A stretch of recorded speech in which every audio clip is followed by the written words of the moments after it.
Des, Yeah. thank you once again for joining us. We've had a few chats about LinkedIn.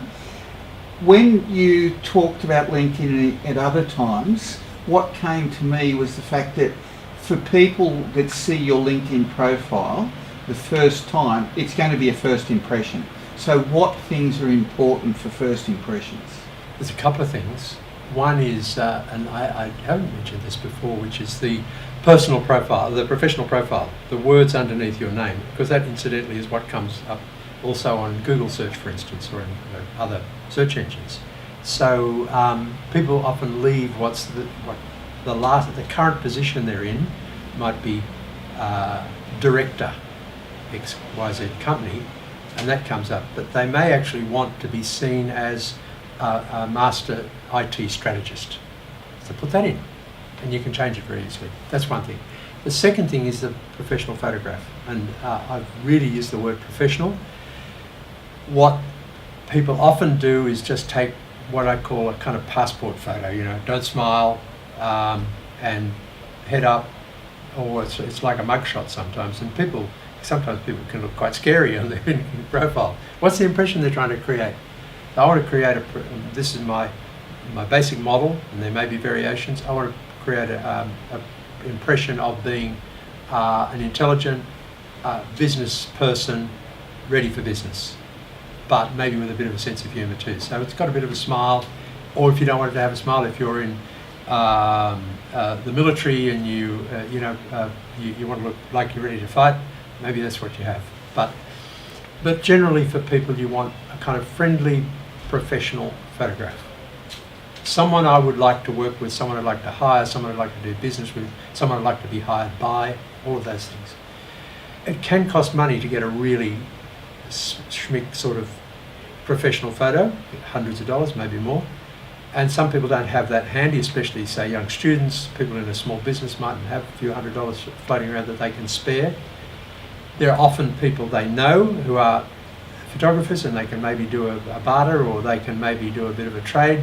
And often I've found some of those people who are doing those photographs mightn't have thought of doing headshots. You could have a whole business of photographer just doing headshots for people for LinkedIn and Facebook and so on. So there's opportunities there to have a conversation, to get yourself a good photograph which shows you in what you feel will be your best light. I really feel for people who don't think about that and will have a photograph of themselves and their spouse or significant other, or with a child. That's fine if you're in the child business, child minding or something. Or often people will have a photograph with a pet, with a dog or cat.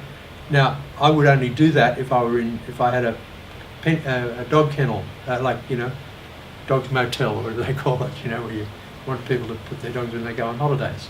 I think about it as, who do I want to be hired by? Do I want to look professional from their point of view? And don't have a picture of yourself on a yacht out on the bay, because people can't see who you are.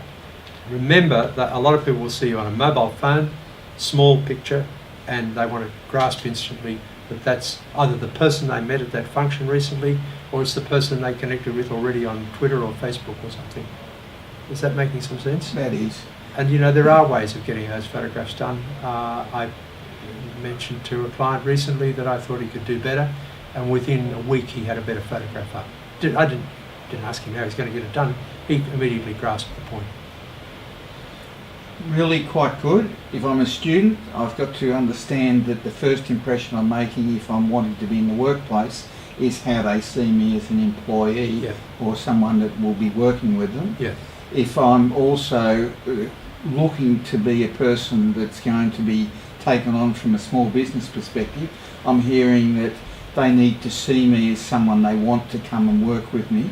And it's also about that title, so that I can portray what I'm doing. Thank you very much. Well, Frank, if I could just say that I really want to reinforce this. A young person, say just out of college or still in college, well, you don't have to wait till you finish your degree to have a LinkedIn profile, might love the photograph of them on the beach. But as an employer, I might want them behind a counter or or at a computer screen. So you don't have to get a picture at a computer screen, but you have to look like someone ready for business, not just ready for holidays. Does that make sense? That makes a lot of sense. Thanks very much, Des, once again. Thanks, Frank.